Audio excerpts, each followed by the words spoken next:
if you've not thought about the other side while you're saying, oh, American guitars are a ripoff, and some are, absolutely. There are some things where people are just way overcharging for a name, and there are people living on razor-thin margins just to try to make it.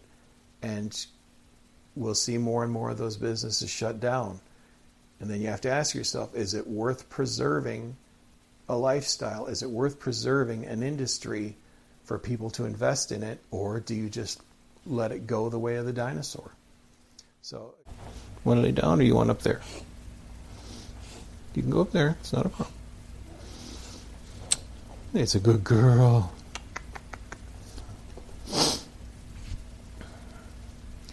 Welcome back to Strings and Pucks. Oh, Addie's going to take a little break. She might be back. This is my third take just trying to make this video. That's part of why Addie left. I think she's sick of hearing about it. To try to get a cohesive understanding of this and get it out without going way into the weeds is very difficult.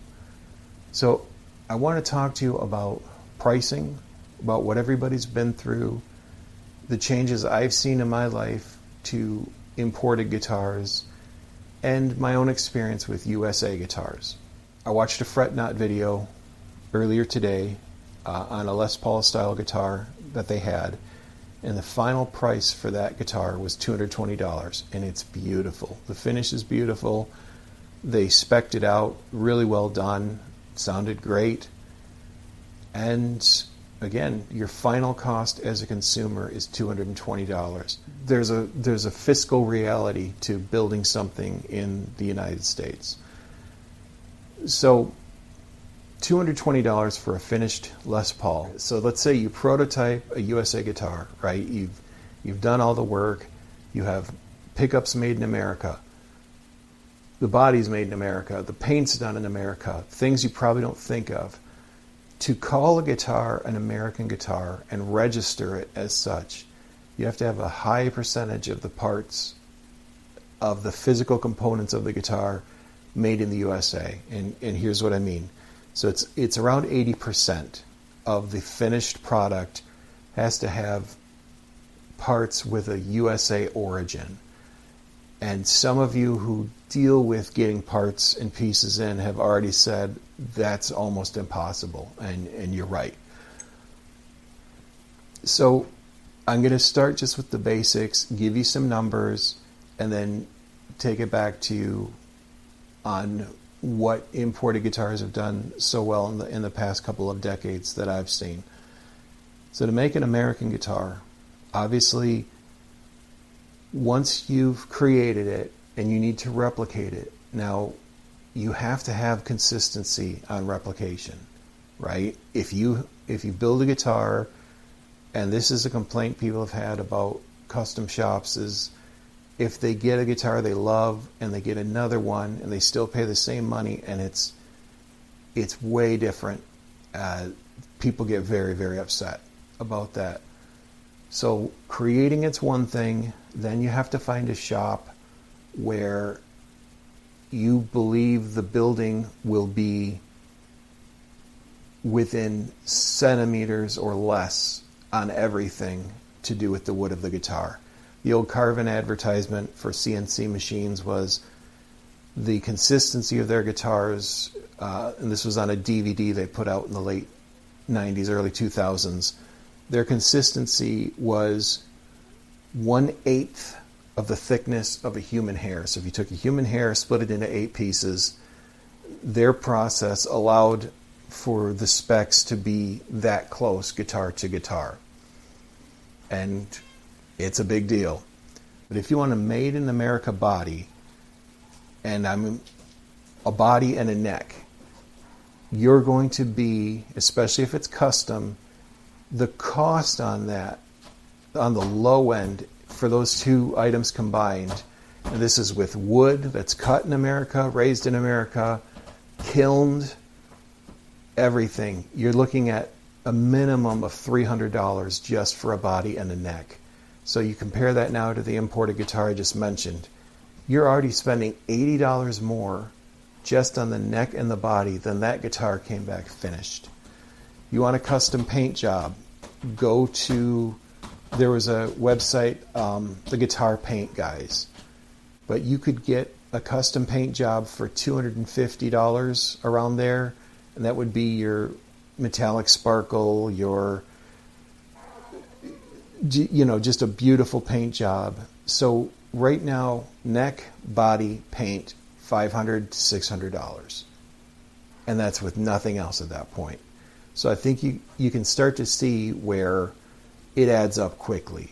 Now, if you own all the lumber, you own all the CNC machines, they've been paid off for a long time, you can do things for quite a bit less than that, but you've still got to pay someone to do it.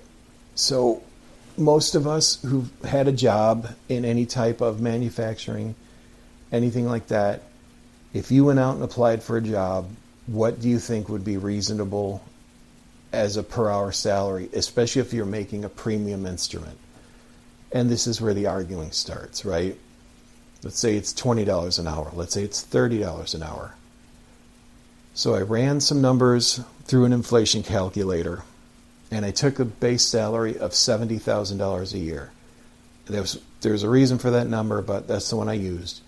In 2019, if you were making $70,000 a year, in 2025, based on what the inflation's been and what the calculator says, you'd have to make $88,000 to have the same value and be able to have things be equivalent just 6 years later. So I knew things had shot up with lockdowns. I knew things got crazy. But you're now looking at everything in the world, in the U.S., based on the U.S. dollar, 20 to 25% more since 2019. And most people that I know aren't making 20 to 25% more. In fact, some people are making less than they were 6 years ago. And everything in the world is 20 to 25% more for them. So this has happened in the guitar world. So USA Guitars, you have costs of everything, precious metals for pickups. This isn't something people have thought of, but it's something I got to deal with firsthand, where pickup manufacturers were running out of stock after lockdown. And magnets, Alnico, aluminum, nickel, cobalt, I believe those are all the metals used. Well, some of those same metals are used in car batteries. Car batteries has become a pretty expensive industry, so you're now bidding for the same raw materials if you're a magnet manufacturer against a car company. So the cost of those materials has gone up, and it will hit the foreign markets. It just hit the U.S. markets much more quickly. So everything is in demand. Every part of a guitar is in demand. If you think about wood as a fuel-based commodity, which is what it is, so the guitars I work on, or the guitar I designed, it gets manufactured.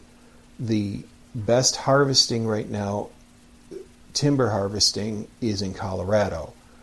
So somebody harvests timber and ages it, meaning they store it in Colorado, they cut it down, they kiln it, someone makes an hourly wage for that, then they ship it to the manufacturing facility in Las Vegas. So you've got fuel costs, you've got timber costs, you've got labor costs. I think you guys can start to add it up on what goes into an American guitar. And to get 80% is getting harder and harder. Pots, volume pots, tone pots. It's almost impossible to get USA pots at any kind of reasonable price. CTS was bought out. CTS pots, those of you who love it, the name stood for Chicago Telephone Service. Because so much of guitar parts, so many guitar inventions came from old radio operators from the military, guys like Leo Fender and Seth Lover and Ted McCarty. He has a PRS model named after him. He developed the Les Paul. These guys were military radio operators, so the original amps that people love from the 50s and 60s have these giant radio cables, radio pots, so they single-handedly kept the Chicago telephone service company open for decades beyond what you would have thought, because people wanted those parts. If you're trying to put together a guitar now, your pickups, you want them made in the USA, all of their costs have gone way up. And I've seen companies, really good companies, going out of business that are smaller makers because they didn't want to raise their prices 25% based on their materials and things. And so they've either had to cancel things that they're making or just close their doors. So pots, pickups, wiring, the things that are the easiest to still get would be the wood, obviously the paint job, the pickups. Tuners are getting harder and harder to do affordably in the U.S. Hipshot still has USA tuners. It's gotten really difficult just to get all the parts in the U.S. to make a guitar 80%. But then once you start pricing it out, just forget about it. You'll spend more on a bridge and a set of pickups made in the USA than you did for that guitar you bought from Amazon. And that's before you put any margins on it. So this isn't a woe is me. This is just the reality of pricing. So if you, as an independent builder, a small person, you're not going to get big discounts for pickups unless you're winding your own. Scar My Guitar does a beautiful job winding pickups. They've done a good job of that. The shop we manufacture with, they turn the pickups in-house, and that definitely helps. But so regardless, foreign guitars, imported guitars, they've come a long way in quality to where the issue when I started playing guitar in 1997, right, Korean guitars were already very good in the 90s. Japanese guitars were considered to be oftentimes a higher level than USA Custom. Mexican guitars, especially the Mexican Fenders, very, very high quality, very highly sought after.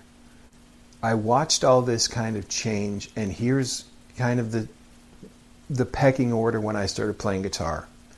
All right, Japanese guitars that were being built then were as expensive or more expensive than USA guitars. Then USA had tiers where you had custom shop, you had the standard models, and then you would have like a value model. So like the Les Paul Studio, or Fender would have an American Special or something where it was a less expensive version. Then you would have Mexican made and Korean. Those were already inching closer and closer in quality, but for far less dollars. So in the last decade, here's what's happened. Korean building has gotten so good that the prices on Korean guitars now are the same as made in American guitars 6-7 years ago, where you're seeing a $1,200 made in Korea guitar now. So manufacturing shifted more to China when China used to be considered not a great place to get guitars from. Well, they've gotten so much better that the guitars are at around the same quality as what the Korean builds were, and for a fraction of the price. Chinese guitars are now going up in price. So you're going to see more and more manufacturing come out of India, and now they're kind of searching what's the next country where you can get things made incredibly inexpensively, and the whole industry will adjust.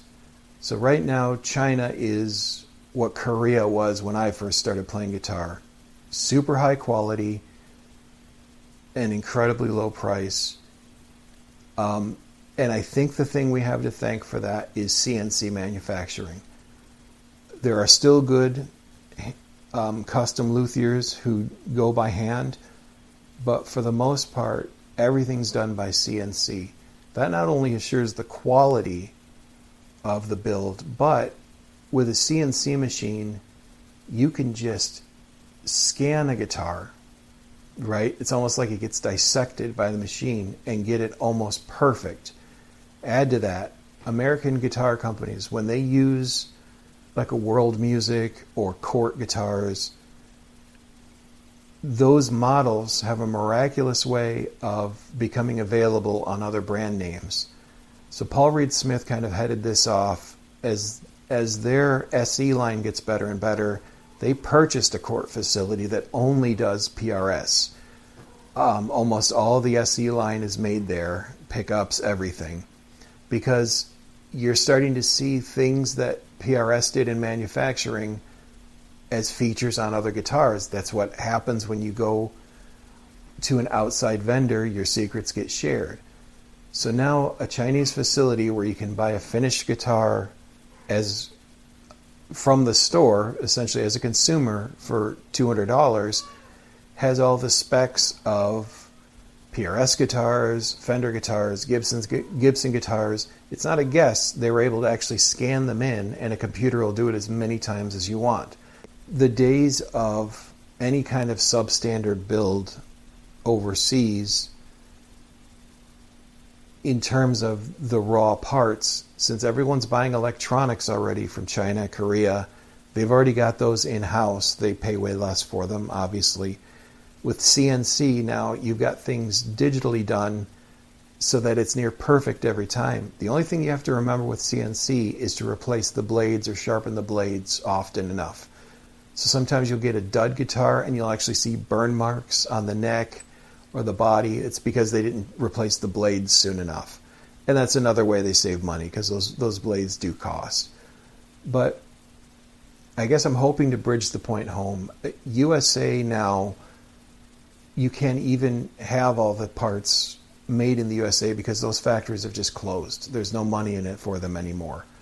The final thought on guitar manufacturing, a USA guitar, if you're out there and you say you hate USA guitars, just think about exactly what you're saying, because we're killing an industry. It's going away.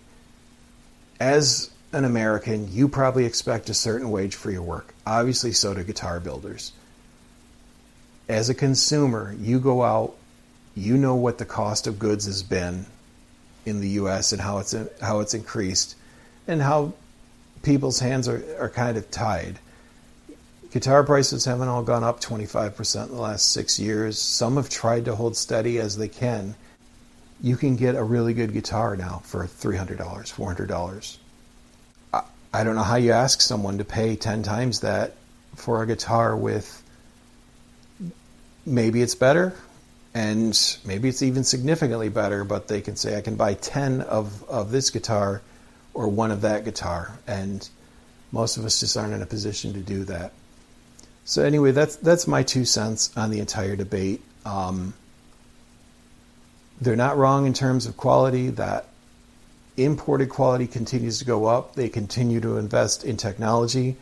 And some U.S. manufacturers have stalled out or regressed in quality because they're trying to use less expensive materials. They're not investing in new methods.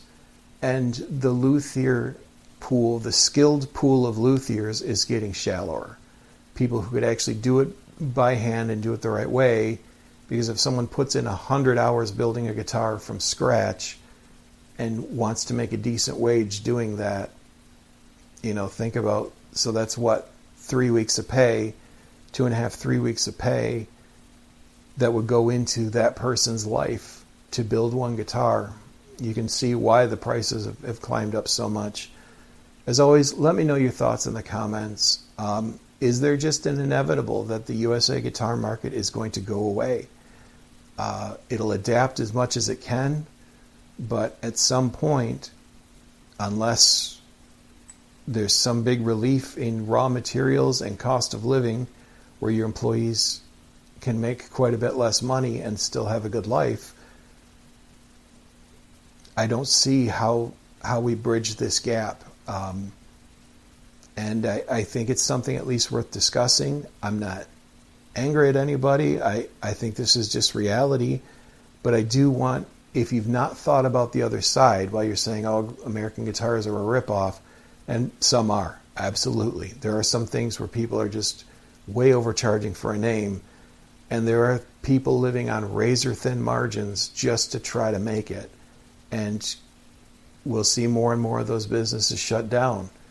And then you have to ask yourself, is it worth preserving a lifestyle? Is it worth preserving an industry for people to invest in it, or do you just let it go the way of the dinosaur? So again, this has been Jeremy Laura with Strings and Pucks. I'm sorry Addie couldn't hang out today, but this is something that's been weighing on me heavily, and I just wanted to share my thoughts on it. Thank you so much for everyone who's tuned in, and I'll talk to you again soon.